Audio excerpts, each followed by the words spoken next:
Orkan Telhan investigates critical issues in cultural, environmental, and social responsibility. Telhan is Associate Professor of Fine Arts, Emerging Design Practices at the University of Pennsylvania, Stuart Weitzman School of Design. He holds a PhD in Design and Computation from MIT's Department of Architecture. Telhan is co-founder of BioRealize and the head of Foundry Engineering at Ecovative. Telhan's individual and collaborative work has been exhibited internationally in many venues, including the Istanbul Biennial, the Istanbul Design Biennial, Ars Electronica, ICEA, Laboral, the Architecture League of New York, MIT Museum, Museum of Contemporary Art Detroit, the New Museum of Contemporary Art in New York City, the Philadelphia Art Museum, the Walker Art Center, and the Design Museum in London, among others. So today's talk, Where Do Gardens Come From and Where Do They Go, is the title. Orkan will be presenting the outcomes of his research project that's centered on investigation of Istanbul's historical gardens and how they have endured social, environmental, and political challenges for over 1,500 years. I can't wait to hear it. And thank you, Orkan, I'm so grateful that you agreed to be here today. And so everyone, please join me in welcoming Orkan Telhan. Yay. Roars from the crowd. Thank you for the wonderful introduction, Kathy. I'm very happy to be part of this community and one of those speakers, which I really appreciate the lineup. It's a wonderful lineup. And it's also, Kathy has been an amazing model for us for years in terms of the BioArt and biodesign community. So it's an extra privilege to be here. So, and I also want to acknowledge the land acknowledgement that Kathy has made, because the talk today is about land and landscape and our relationships to it through gardens. And I'm right now currently speaking to you from Green Island, New York. So I'm very close to you. So I'm also on the land while I'm giving the talk. So I want to acknowledge that as well.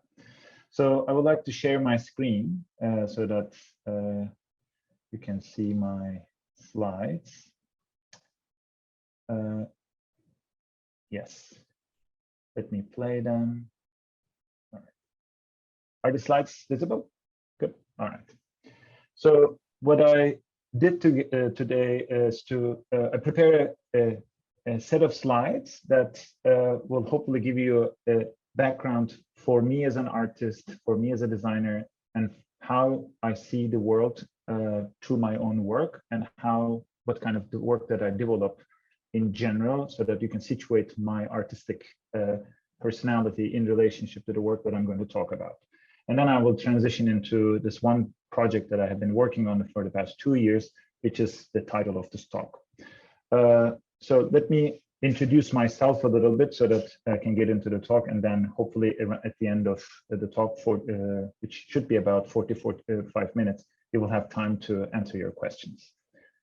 So I am a designer slash artist, and I didn't come to biology from a very traditional background, in a life science background or a molecular biology background. I come to biology for being a media artist, media designer for 20 years. And this slides, this one slide should give you a snapshot of what kind of projects that I worked in over time, which ranged in different scales, different materials, different technologies. So I see myself as a critical designer who works with different media, different technologies to ask really important questions about the world at large. Sometimes I ask questions about social issues, sometimes political issues, sometimes cultural issues, environmental issues. There's a certain kind of inquiry, investigation, or interrogation through the lens of technology or media, but I fundamentally don't see myself as a medium-specific designer. My palette is not hardware, my palette is not software, my palette is not organisms. I work with them in different ways to really respond to large questions. Sometimes I try to find solutions to these questions, and sometimes I leave them open so that we can be critical about the kind of practices that we do. So over time, of course, I developed different interests, different relationships with biology. So I'll pick you a couple of different elements from the last 5-6 years that bring me to a new relationship with biology. I come from a technical background. I did a PhD at MIT. So I built my most flexible medium of expression is technology. So what you're looking at here is an incubator. If you're a biologist, if you're working in biology, you know when you grow organisms, you grow incubators, you grow them inside incubators. So my task was to really rethink the idea of a growth environment for microorganisms so that non-experts, non-scientists can also grow these incubators in their own studio environments. So how do you bring the infrastructure of the studio to the lab, to the studio, so that we can really prototype them next to our 3D printers, next to our electronics bench, so biology becomes more accessible and so on. This is one prototype that I built as part of my company's research, which Kathy mentioned, which BioRealize. This, of course, has some novelties attached to it. So sometimes when you invent new technologies, you also have patents. Sometimes we give away these technologies, distribute them freely as open source. Sometimes we file them as patents. So there's a deep connection between exploring the world through the lens of technology that is going to be patented and licensed into new forms of products, but also some of it goes into the hands of different communities by teaching them, giving workshops, and so on. So I see this relationship between proprietary and open source a very important dissemination strategy for me. And I'll touch about these later as well in the talk. My technologies, my tools are also part of my artworks. So here you're seeing, a version of that technology exhibited in Ars Electronica, which is a media festival, where the technology itself was used as a form of the artistic practice as well. So the technology is not in service of the arts, or the arts is not in the service of technology. They're coupled together. They ask the same kind of questions. Through the technology, we ask different kinds of questions about the microbiome research, how it affects our social identities, cultural identities. What does it mean for transgender people to grow their gut microbiome inside incubators and swap them through informal networks? So the tool helps us to imagine different scenarios, but it can also be a practical tool that will help you to do experiments in your lab. So I try to blur these boundaries between critical artistic investigation and also advanced scientific research. Some of this work then gets into the design realm. Here, the same tool you see is used with Puma, the shoe and apparel company, where we did a number of workshops with them. We showed Puma designers who don't come from a biology background. They design sneakers, they design packaging, they design all kinds of apparel. They don't know how to work with biology. So introducing the tools to them also gives us a way to really explore how some of these things could be mass produced and made more appealing and circulate in the realm of design, in the realm of, or even commercial applications. So here's one product that I want to highlight, because sometimes when I show these technologies, you don't see the biology itself. Here, you're looking at a bunch of little algae packed inside these silicone pouches that responds to the carbon dioxide in the environment. If there's excessive carbon dioxide, they change into color, and eventually this functions like a biosensor. So if you're in a polluted environment, when you're wearing this t-shirt, you have a biosensor that tells you not to run because you're exposed to a lot of pollution. Live organisms embedded inside physical packaging. Now this time you have a programmable material. I'm using quotation marks if you see my hands, where the organisms are programmed to decompose a particular packaging at a predictable time, whether it's 1 week, 1 month, 1 year, so that when the packaging is no longer necessary, that you can control its decomposition so that it becomes not an environmental problem after all. So these are ideas that manifested inside different forms, but the tools that I showed earlier are the ones that allow the designers to really imagine these possibilities.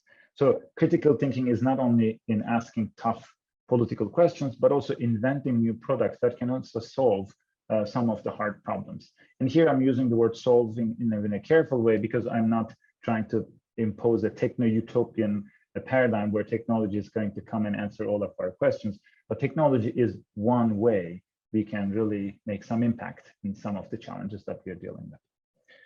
So moving a little bit towards the kind of work that I do, that is in the artistic realm, and then I will transition into the garden project.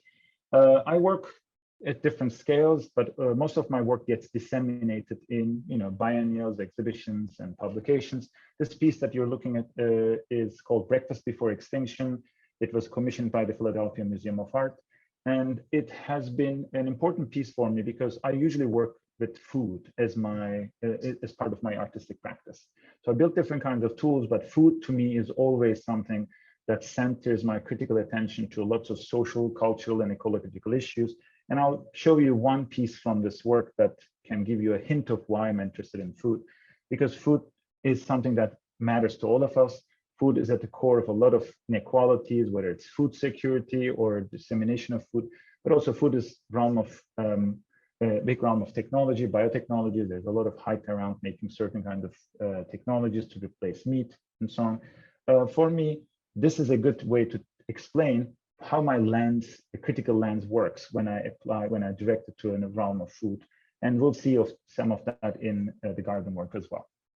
So the piece that I'm going to talk about is called Ouroboros steak. It is basically the idea of using your own cells from your own body to create a meat alternative. So instead of using animal cells to grow a lab-grown burger, what does it mean to really use your own cells, use your own blood or expired serum coming from hospitals to grow these cells so that you can decide how long they will grow, how big they will grow, and eventually decide to kill them and consume them as product. So it is a controversial idea, and I'm not proposing this as a solution to our meat supply problem, because meat production has a lot of different implications both for animal cruelty and also climate crisis. But this is a good question that I'm using both the technology and the biology to probe people's certain assumptions about what is sustainability, what is in there that is really disrupting our comfort zone. Are we comfortable to go after a very sustainable solution by suppressing our moral or cultural assumptions about cannibalism? Where do we draw the line between socially acceptable sustainability versus ecological sustainability? Tough questions. This is not the place to answer all of them, but I just want to give you a hint of how my thinking is shaped around a project like that. These kind of projects use cutting edge technologies like mycelium scaffolds. This is a company that is making these mycelium scaffolds. I'm going to talk about Ecovative in a second, but the research is not, the artwork that you see in the gallery is not just made from paper mache or plastic and so on. These are real cells grown over real mycelium scaffolds. There's a scientific process behind this. My collaborators in this piece, Andrew Pelling, an important tissue engineer, Grace Knight, a product designer who works at Ecovative, we put a lot of time and effort into designing something like this to be able to really provocative, but also scientifically sound, to really push everyone's imagination. This is how these cells look like, so that you can see in flesh and bone, literally in flesh and not bone, because we have the mycelium scaffolds. But of course, when you propose something like this, it creates a certain kind of attention. It creates a certain kind of resistance from the public. So for me, the work is not just the little pieces that you exhibit in the gallery, but how it gets received in media, how it circulates around the world, so that you can resonate, you can be in dialogue with the people who are actually thinking about these issues. So this to me is a little snapshot for you to understand, to communicate, what do I care about? Do I care about the artworks themselves? Do I care about how they get perceived? But more importantly, what kind of bigger questions that we can raise through the biology and the technologies behind these things. So I'm going to show you this because, not everything that I do usually end up in New York Times. So it was a good proud moment for me to show you how bioart, sometimes you think about this in, maybe you have not even thought about this work as bioart, but sometimes bioart becomes mainstream. And sometimes we want it to be mainstream, sometimes we want it to be critical and on the niche. But I think this push and pull is very important. How, when you strike the right balance, to strike the right tone, you can really create a lot of conversational pieces that can move the cultural discussion forward. So I'm going to use this as an opportunity now to transition to the gardens, and in a different context.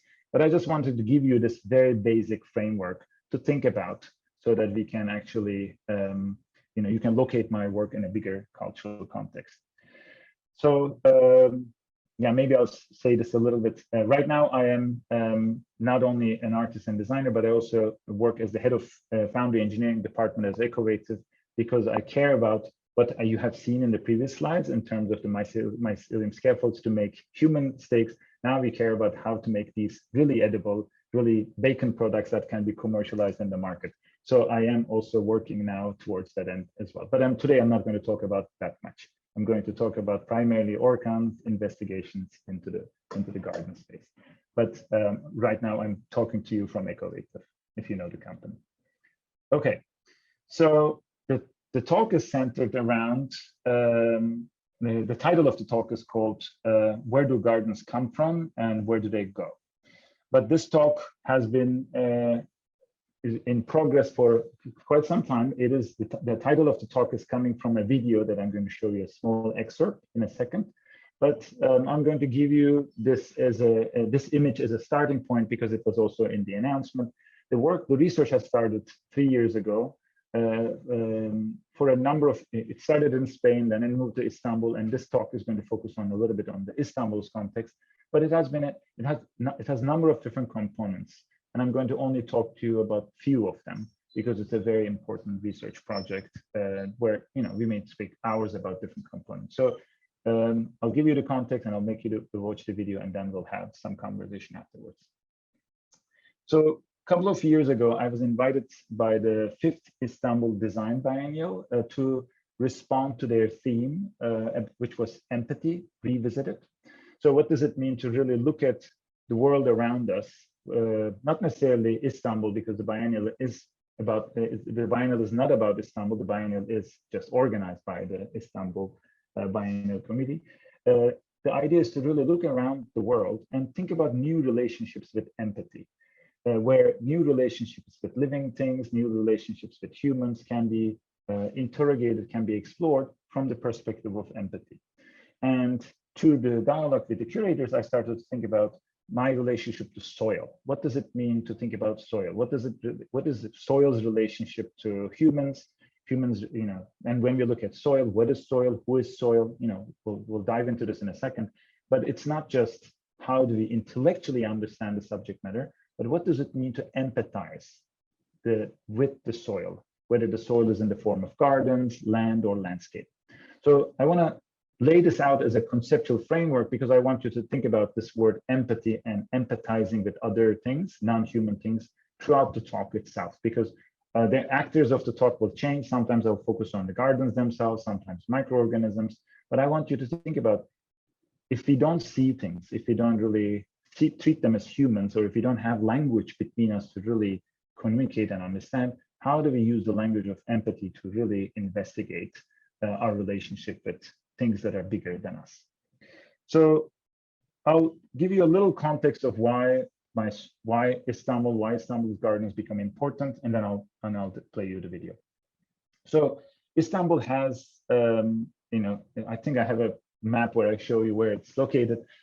What you're looking at is the Constantinople, which is the Byzantine name for Istanbul. Istanbul is located in Turkey, and it is known to have 12,000 years of human settlement history. So it had a life before Byzantine times, since Neolithic times. Then the Ottoman Empire took over, and then now contemporary Turkey is built over Istanbul.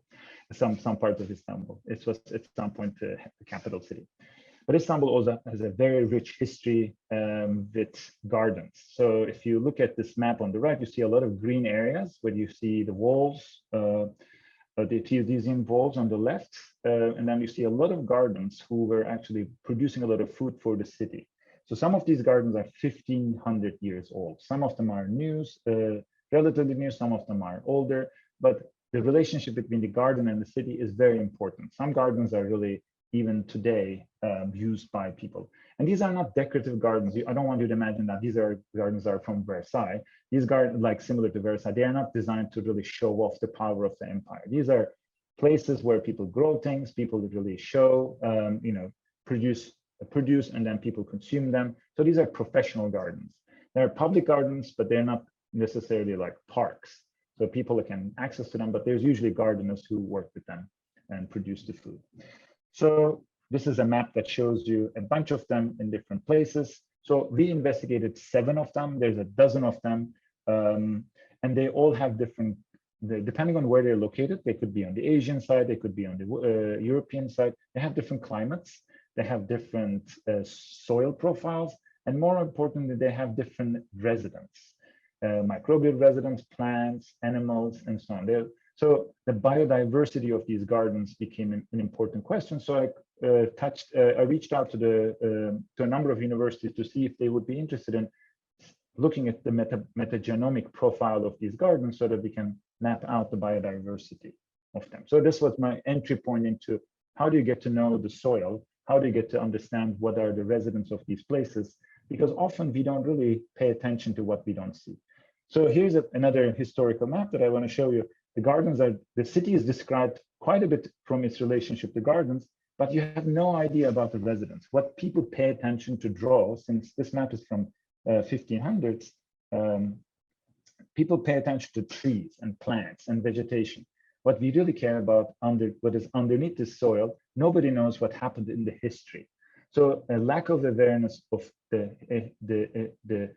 sediments of soil that has been there for thousands of years, maybe even millions of years. Nobody really knows what is happening there. But Istanbul is such an old city, and it's such a explored city. It's very surprising to really understand. It's surprising to discover that nobody really paid attention to the soil for such a long time. So this was one of our entry points into the work. So what I'm going to do is I'm going to stop here and I'm going to play the video, because the word microbial narrative will become a lot more interesting, because part of the presentation is also to give you the same material through different media. So I'm going to switch. I'm annotating the presentation, but now you will hear me annotating the video, but it will give you a very different perspective, hopefully, to look at the project. So let me share my screen and play a portion of that video, because it's a little long, but just should give you a sense of how it is constructed. So let me switch now to sharing my screen.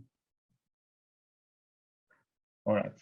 Also, a little heads up that the video is a bit quiet. So if you push the sound, the audio of your, if you use the volume of your laptops, you will probably enjoy it a bit more. So I think I'm going to max it out and play. But please tell me if the audio is not good.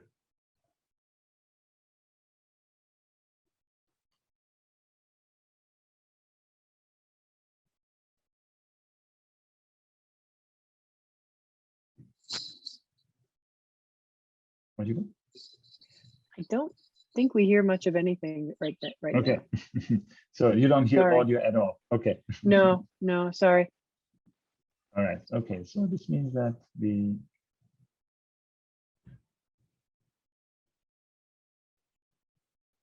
and 50-year-old map sketching boundary. Okay. That we hear. Yep. All right. Let's do it one more time.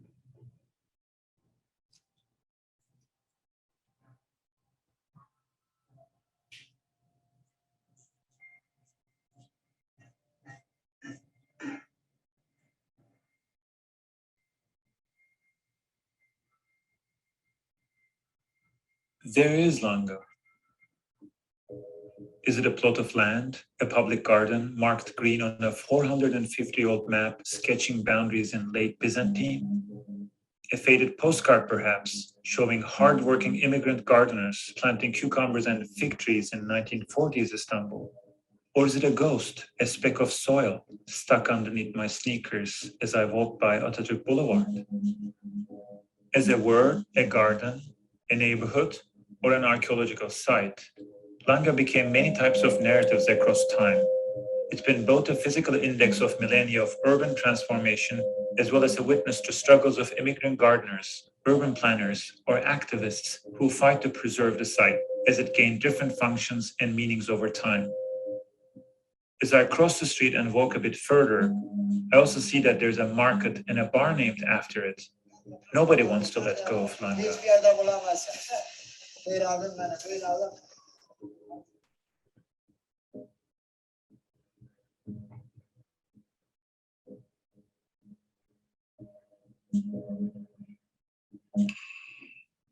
Langa, like most of Istanbul's public gardens, is a complex ecosystem, a contact zone between many species. Some gardens are still cared for by humans in order to grow seasonal produce from lettuce to potatoes. Others are tuned to the dynamics of the real estate market. They are planted illegally until a new condo project breaks ground and takes over the land.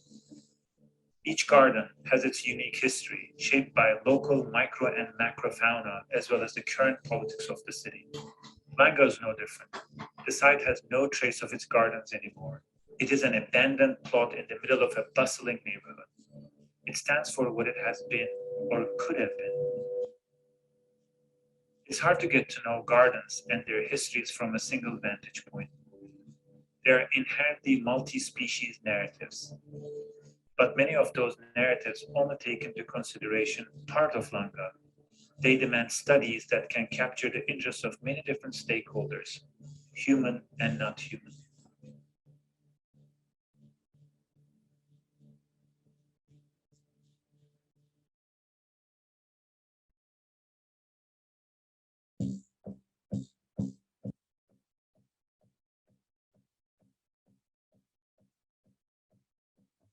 In September 2020, as part of the 5th Istanbul Design Biennial, we initiated a research project to study the biodiversity of bostan's in Istanbul.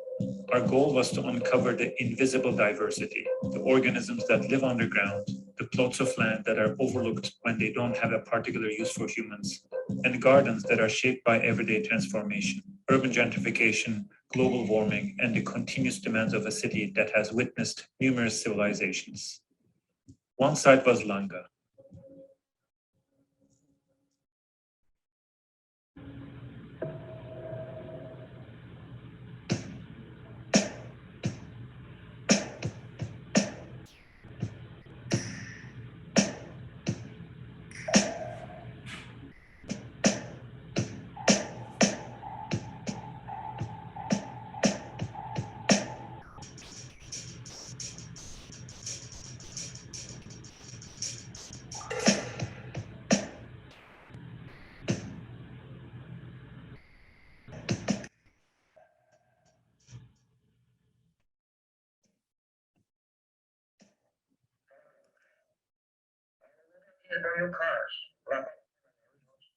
Kızını alamadı sabahtan beri bir türlü. Mutfaktayız. Masada kuşambanın üstünde bahar. Masada kuşambanın üstünde köpecik bir salatalık. Çiçeği burnunda pütürlü. Çevçevre oturmuş bakıyor o zaman. Şarkı vuruyor yüzümüze yumuşacık. Bir tazelik kokuyor bir tazelik. We were excited to study the microbial remains of the land that hosted many human and non-human histories while transforming from a Byzantine port into a garden, bus terminal, subway hub, archaeological site, and now an empty plot, witnessing the local impact of global warming. While it was a bostan, Langa hosted many types of vegetation, particularly known for its infamous cucumbers and fig orchards. Is a multiverse, the chaos of life in a garden cannot be reduced to any of its constituents. However, it is often the more attractive and the charismatic ones that gain attention and come to speak on behalf of the rest. It is the disappearance of lettuces, cucumbers, and figs that gets romanticized in literature and poetry, not the bacteria, yeast, or viruses buried in the layers of sediment.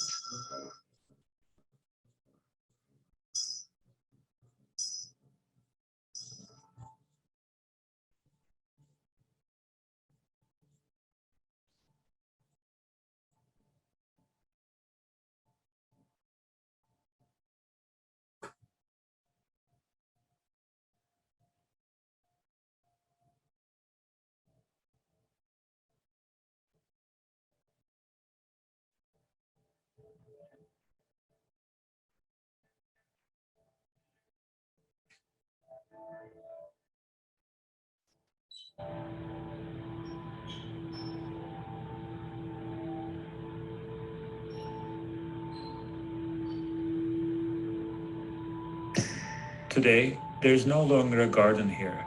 So if we ask, who is Langa? Who is from around here?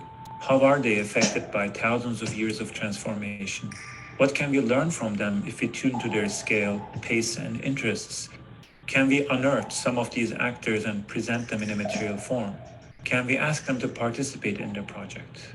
And if we ask these questions, especially to non-humans, who would answer?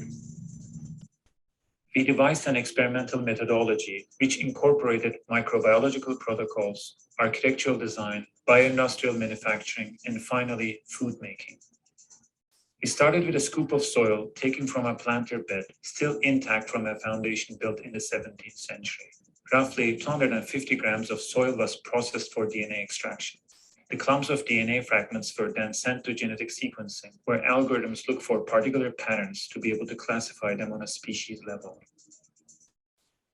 Even a milligram of soil hosts genetic material from billions of organisms. Sequencing only provides us with a spreadsheet of possible species, from humans to plants and thousands of microorganisms whose paths might have crossed at the same point in time. They might have a common history.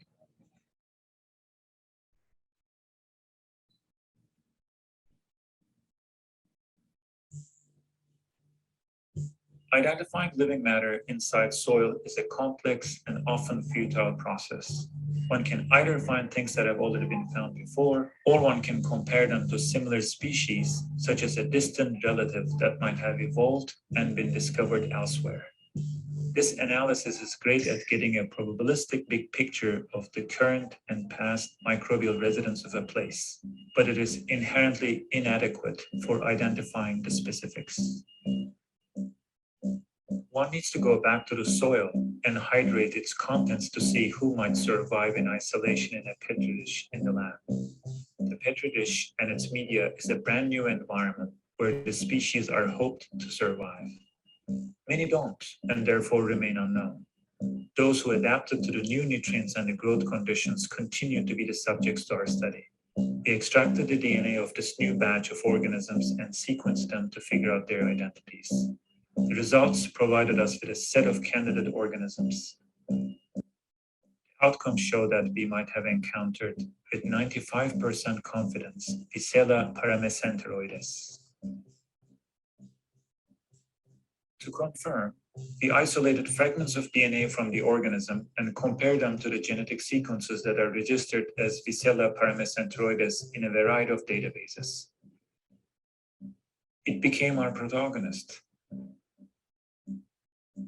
According to the scientific literature, Viscera paramecenteroides is a gram-positive bacterium known for its probiotic capabilities. It was first isolated from cucumbers and is usually found in common grains and vegetation that are planted by humans. It is also identified in a number of popular fermented drinks, especially in boza, which is made from grain and bulgur.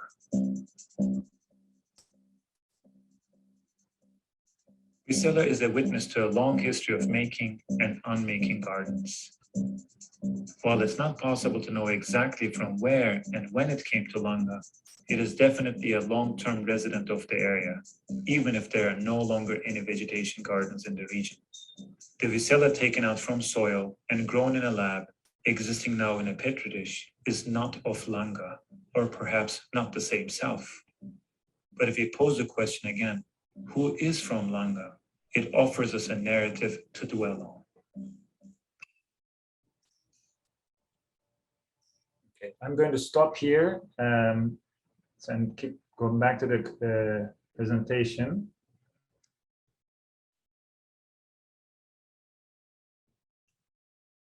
I know that I didn't show you the ending. You will expect a very dramatic ending to discover something, but maybe if you ask questions, I can tell you a little bit more later. Okay.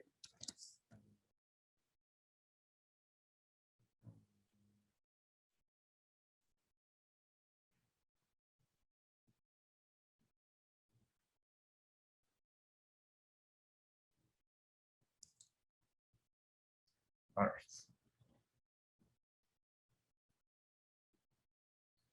Okay, I will.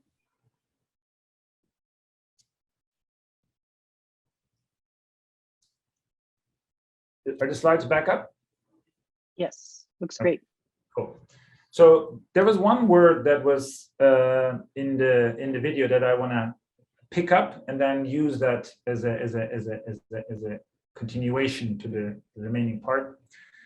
Contact zone. This is a word that anthropologists, a number of anthropologists have used. I was introduced to it from Marisol de Cadena's work, who was known for his book Earth Beings. Marisol took it from Donna Haraway and earlier researchers.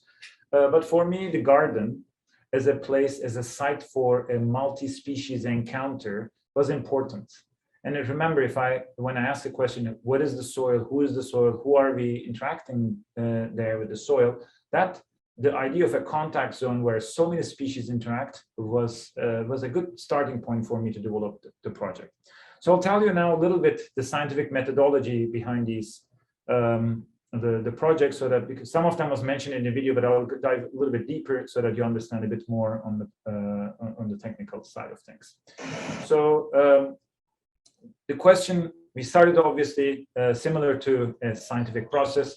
The questions that were rooted in our thinking, like related to empathy, related to our relationship to the gardens themselves. But then it became very quickly obvious that if you have a number of different members of a team that come from interdisciplinary backgrounds, whether it's architects, artists, microbiologists, even if we ask the same questions, our methodologies are different, our curiosities are different. So we learned patiently to pay attention to each other's way of discovering or answering these questions. So I'll show you now what we did from a more microbiological perspective. And the video obviously was not very scientific, right? So you can see now two different perspectives. I'll show you even more. So we investigated 7 gardens with metagenomic analysis, as we described in the video. So we found a lot of candidate organisms, but obviously the candidate organisms, based on genetic analysis, you will find DNA, but DNA doesn't mean that those organisms are actually still living there. So there's traces of DNA of dead and living matter. So we wanted to really pay attention to who are the real locals of those gardens. And if you get a little bit of if you take soil samples like 10 centimeters away from where you sampled, you will have a different set of organisms, a different set of locals there. So it wasn't really our research was not conclusive enough to say that, oh, we really want to find out the exact locals of a particular place. We still wanted to understand who is really still living there. But of course, as the video said, there's a cost of discovery in the biological processes, because the organisms that you take in the soil may not necessarily all live in a lab environment, because the lab environment is an artificial environment. Even if you think that the nutrients that you provide are the ones that are sufficient for these bacteria, a lot of things will not grow, and you will have no idea what is not going to be there. So it's not even a needle in a haystack situation, because you don't know how big your haystack is, and you don't know what kind of needle you have. So it's multiple problems at the same time. So this is like a snapshot of the whole process. I'm going to skip it a bit quickly so that we can focus on a number of other things. So we collected the soil, we extracted their DNA with commercial DNA extraction kits. This is happening during COVID, so lab access is restricted. Supply chain restrictions were affecting us, not as, they're still affecting researchers in the world, but for us, it was really hard to bring things into Turkey. We had to do a lot of the scientific research in Turkey, because removing soil from one country and sending it to somewhere else is regulated, because soil is treated as living matter. If some of you don't know this, it is to us, to different members of the design team, it was a learning experience, because we would assume that, we could take anything from Turkey and then do the scientific analysis somewhere else. So we had to do the DNA extraction and the sequencing in Turkey. That gave us a profile of living and non-living things living at the same time. We cultured these organisms in the lab. Of course, some of them were culturable, some of them were not. From those, what we cultured, we sequenced them to be able to identify in some probabilistic exactitude, what they may look like, so that we can actually know and pinpoint a name, assign a name to that organism. Because I'm just going to tell you that's the verification process. Because the reason why we wanted to know what these organisms are, because we wanted to be, you'll see in the later stages of the project, we'll use them in certain ways. But here I want to explain a very important part. There's lots of different databases where you can look up a sequence of DNA to a corresponding organism name, but they give you different percentages depending on the size of your DNA base pair. So we arrived to, in the video we said, we arrived to with 95% accuracy to Viscella paramyxeroides. We did this for 3 different organisms, but the 95% was important because we wanted to make sure that this organism is actually not a pathogen, but a Viscella that can actually be friendly for human consumption, because Viscella paramyxeroides is a known probiotic. We wanted to make sure that we extract and work with an organism that is not unhealthy for the human body. So let me now jump a little bit ahead and show you what we really did with Viscella. So I'll just go a little bit quickly to here. This is Viscella on a petri dish that with its extraction date, if you're doing scientific research, that might be enough. You identify the organism, and then if you really want to do something with it, you can write a paper about it, and then Viscella disappears. But what we wanted to do is we really wanted to treat Viscella as a document, an organism as a document. This is a concept that I'm really interested in exploring these days, because if we treat the bacteria itself as the document, which is not something that's going to be as readable as a brochure, right? You see a brochure there, but I'm not talking about the brochure as a document, I'm talking about the organism as a document. If Viscella becomes, as an organism, a document, who is its audience? Who is its reader? So the thought experiment here is that if you ingest the Viscella to your body, meaning that if you mix it with food, like in a fermentation process, like a probiotic, it will pass through your stomach, it will go into your intestines. It may or may not be welcome there, so there's no guarantee that Viscella will become part of your body, but there is a path where the Viscella can actually culture, get colonize your body. This is also a problematic word, but it's scientific, that's why I'm using it. It will inhabit your body and eventually become part of you. So the organism as a document is inside you, and now, even though you don't know what it says, your body responds to it. So your body interacts with that information. These are metaphors, you may agree or disagree with them, but for me, the most important part in this project is that this is a dissemination strategy. We extract the organisms from the soil and then gave it to a number of different volunteers, workshop organizers, soil collectives, fermentation collectives, and so on. So they put them into different uses. They make foods with them. They make, so I made popsicles with them. Some people did pickles with them, but lots of people ingested them. So the gardens who are now facing environmental pressures, urbanization destroys them, climate change changes the nature of the vegetation, so the bacteria is changing. There's a number of different things that are happening in there. So if we take the Viscella and distribute it to different places, maybe it will survive and actually have a different life. So the bostans, the gardens that the Viscella has evolved, now are changing so that if you incorporate it into your body can become a garden for the organism so it can continue its lifespan. Again, a big leap. What does it mean for a human body to become a garden for a microorganism is a question that I've been exploring. But this is what you're seeing in the slide is showing about. We wrote a little text that explains the idea. We attach these organisms into it so that people can actually take them, mix them with their food, ferment different things with it, and consume it as a probiotic.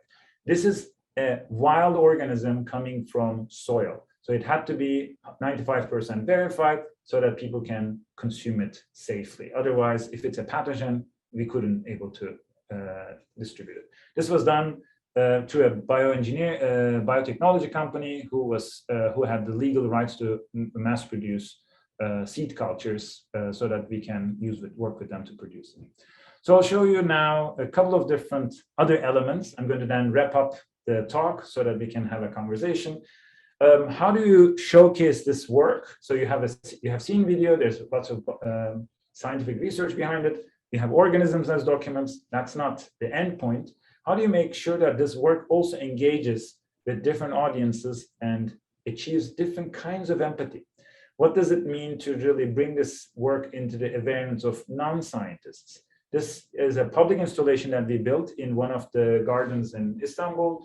It was a park. It was formerly a garden, then it was destroyed to be made a park.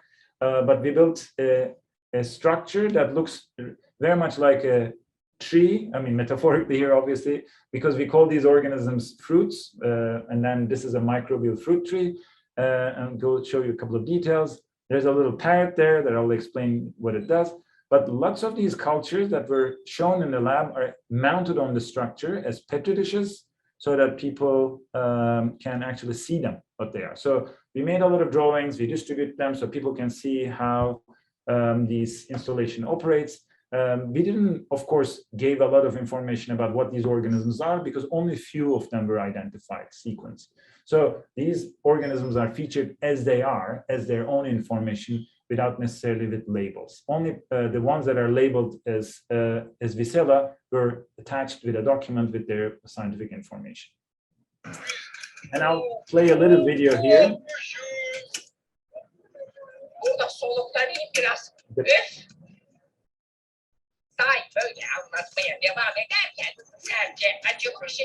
The parrot is talking in Turkish, so it will not make that much sense for you to listen. But it's telling fables that are taking place between microorganisms and vegetation, and microorganisms and people, similar to like fables that you would know from your childhood. But instead of having the human or the animal actors, you have microorganisms as fables. So the parrot is the host of the tree. It sits around there and tells stories. This is how the structure looks like in different configurations. In the mornings, we would close the tree, and then during certain performances, we would open them up. So if you look at the structure here, the parrot performs these fables periodically to an audience. We had a number of, even if it was COVID, it was a public installation and lots of people came in and listened. And then I have one good picture, I think, the end.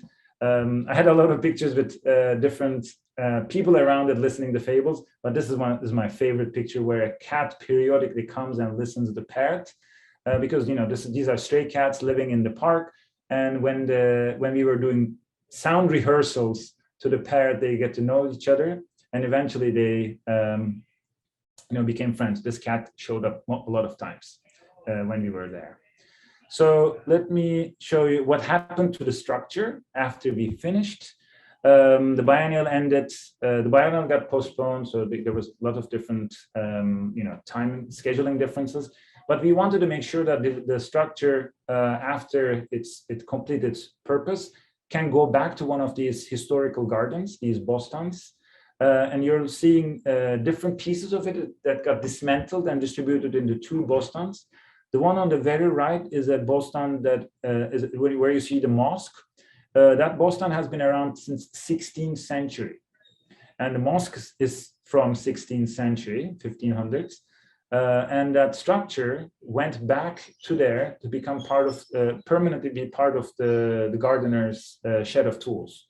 So they put tools inside, they put seeds inside. So obviously it's an alien object, right? I will not tell you that it's perfectly integrated in there. It has a particular design statement, artistic statement in it, but we really work with these caregivers of these gardens to see what kind of alternative uses they can find. On the left side, you see another garden where this time a student collective really decided to put solar panels on top of them so that they can use it for lighting certain plants at certain times. They attracted bugs, they attracted pollinators, they customize it in different ways. So in this format, the structure moved beyond our will and intention. We gave the different pieces to different people, and they used them in different ways. for us, this was also part of the dissemination strategy, similar to this talk, where this talk is a dissemination strategy for the project, how the organisms were disseminated as part of fermented foods. This structure will then get disseminated back to the bostones and used as part of their life cycle.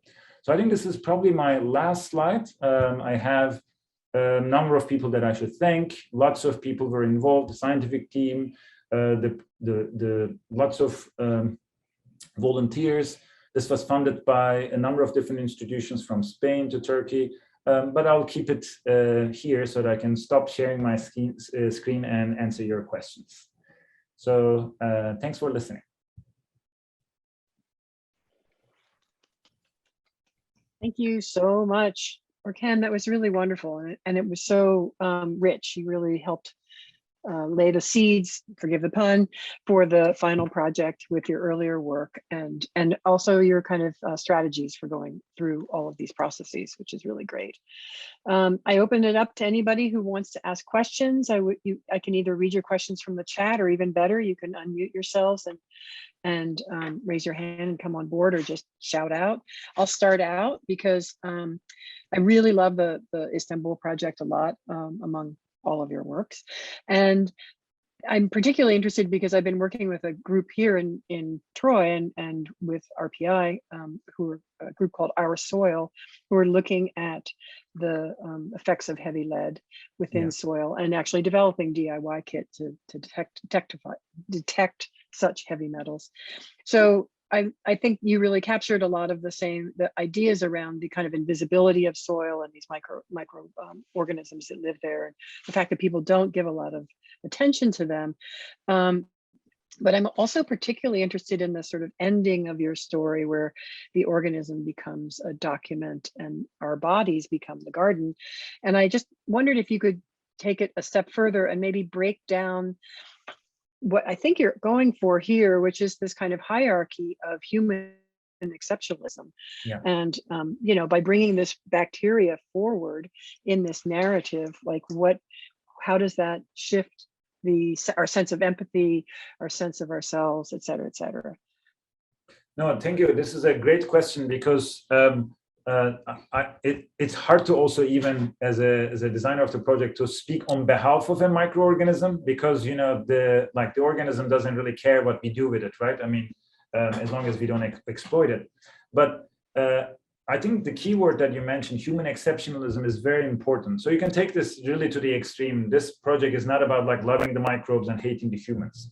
This is about creating a new set of awarenesses and new relationships with the organism. Because some people who watch these presentations also think that, well, the microorganisms are already abundant in the soil. They don't really need humans to save them. I don't want to appear like the human designer savior who's trying to save the microorganisms from climate crisis. That is totally not the intention of the project. Even though these gardens, I also see on the chat window some people asking about the gardens, who are the future of these gardens.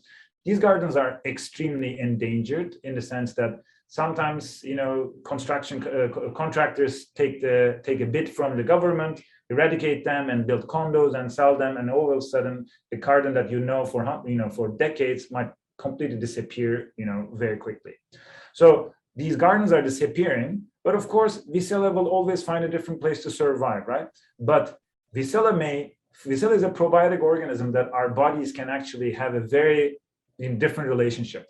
And Vissela may choose to become a non-probiotic organism as it evolves into something else. So Vissela will continue living on this planet for a lot of time. So this is our romantic effort to bring Vissela's importance to people's attention, so that we start caring about Vissela, because it is actually helping us to survive on the planet for our bodies. So again, the garden for Vissela is not to save Vissela from ourselves, but actually maybe on our path to extinction, to have some more extended time with this species that has been around for a very long time.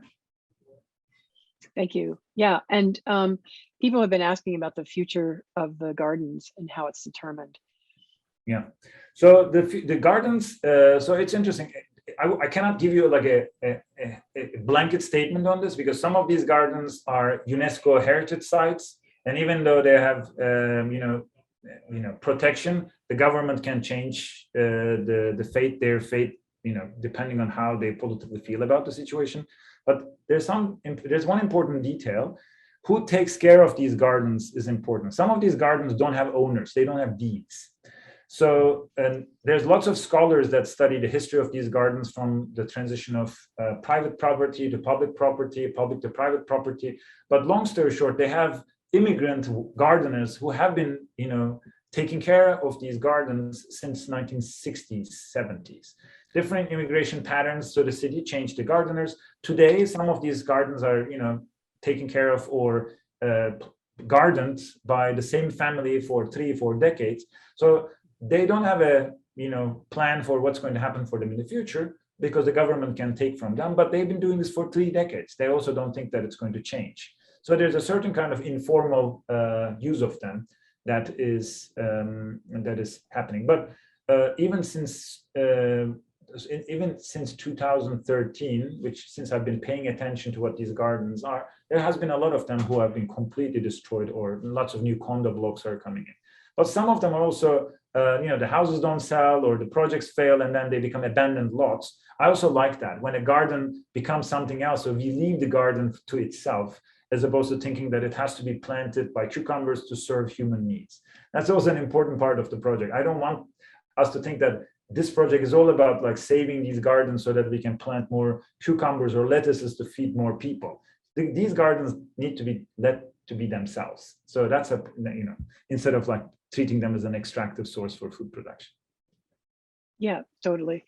There's a comment in the chat about how interesting this is, like a look at this history of soils, like a deep dive into deep time, which I find really interesting too. And just sort of riffing off of that, I was also curious about the comments you made earlier, how Wasilla was not necessarily native to the particular gardens you were testing. But then it made me wonder, like, who is native and how can we even begin to tell these kinds of distinctions, speaking of deep time, between who was there originally per se and who comes and becomes so-called invasive.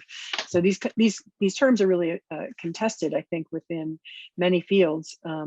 But I just was thinking about it around deep time, and so I wondered if you had any thoughts on that. Yeah, I think the notion of, so the word native is very complex, so it's hard to even unpack. But I was very much interested in undoing the word local. Like who gets to be the local and who gets to decide for the fate of these gardens.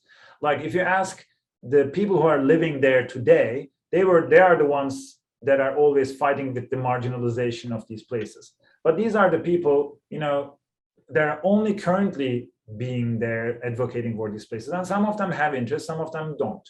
But if you look at from the microbial perspective, the Wasilla that has been there, even though it may not be the local native organism, it has been there for a much longer time. So who gets to say, who gets to decide what a place, what should be the fate of a particular place? So it's a difficult thing to answer, but I just want the humans to challenge their assumptions about like, oh, I am there, because we always like the word local community. But the local community may not necessarily be the real local community. It might be just a bunch of people who are just like happen to be there, for the right time at the right place. So I don't want to unpack that too much, but I want to, the deep time conversation is very important. So there has been, I'll just a little comment on this. The Langa site has been part of a very big archaeological excavation in 2011. So they digged like 10-15 meters of soil and excavated a lot of Byzantine ships, and then they are not they are not, they are taken out and put in a place. The whole place is waiting for a museum to exhibit them. I'm continuing to do a piece about this. But when I talk to the geologists and the archaeologists who extracted the soil, they have very good, accurate mapping of what is happening in different strata, but nobody did any microbial diversity analysis. Nobody paid attention to what is living in that soil. The Langa was a Bostan only for 300 years, like a little blip of soil in the whole thing, and they just deleted that part. They didn't really care about it because they were, there was like a little bit of, thing in the whole timeline. So now I'm talking to the geologists about like, it's very difficult to preserve soil for a very long time. You have to keep them in fridge and so on. So it is actually interesting thing, but I'm going to do something about that as well. The history of soil over time, and what are the impossibilities that are attached to it. We may not really know, and maybe knowing is not the answer here. Right. So there's another question in the chat. How would the soil microorganisms of different gardens in different regions, such as the gardens of Versailles, add to the diversity or further enhance the work? Yeah, so it's a good question, because it's very, very difficult. You know, there's so many different soil microbiome projects in the world, and even if you look at those, it's very difficult to really capture holistically. Like, you need to sample quite a bit. There's a very rigorous project that did it in New York, like sampling different places, like making pathogen maps and so on. But it's really so difficult to generalize the whole thing, because there's no such thing as a pure environment. Every environment is, in quotation, contaminated with some of their gene pools, whether it's different microorganisms or different animals, rats. There's all kinds of active DNA exchange that is happening. So, of course, any time of transfer of DNA, just complicates your assumptions about who is the native, who is the new coming species. So Vicella may not be native there, but Micella might be longer there for a while. But all of a sudden, somebody brings a dog from somebody part of the world, and a dog starts to hang out in that neighborhood. And the dog will bring its own microbiome to the soil. The soil will, microbiome will transfer to the soil, the dog, and the dog eventually comes to you and then becomes part of your body. So there's many different vectors that constantly move microorganisms around. So it's fascinating. There's a lot of people working on that, but it's fascinating to see the impossibility of knowing exactly where things come from. Yeah, absolutely. That's a good sentence. It's like, now I answered the question of the title all of a sudden. Yeah, it's okay. It's impossible. I hear you. Yeah. Any other questions from anyone? We would just give you a moment to either voice them, as I said.